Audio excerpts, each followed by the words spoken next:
کہا جاتا ہے کہ جب گپتا سلطنت کے سب سے چھوٹے شہزادے کو جنگ میں مارا گیا تو ان کے بھائی نے اپنی غمگین والدہ کو منظر دکھانے کے لیے ایک طریقہ ایجاد کیا، لیکن یہ کوئی حقیقی جنگ نہیں ہے اور نہ ہی یہ محض ایک کھیل ہے۔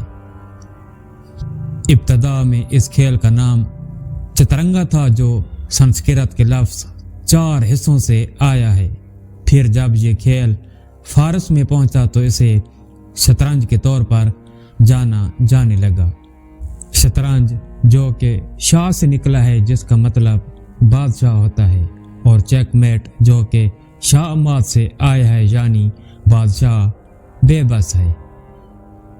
7ویں صدی کے دوران جب اسلام نے فارس کو فتح کیا، شطرنج عرب دنیا میں بھی پھیل گیا، اور نہ صرف ایک حکمت عملی کا کھیل رہا بلکہ اس نے شاعری اور سیاسی اصلاحات میں بھی اہمیت حاصل کی۔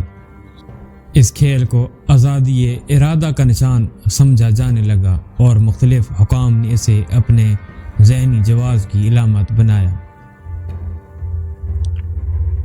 شطرنج نے تاریخ میں ہمیشہ ایک ایسا مقام حاصل کیا جو انسانوں کی سوچ، حکمت عملی اور قوت آزادی کی عکاسی کرتا ہے۔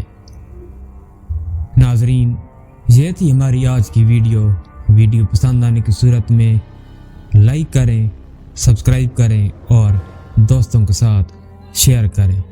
ملتے ہیں اگلی ایک اور شاندار ویڈیو میں۔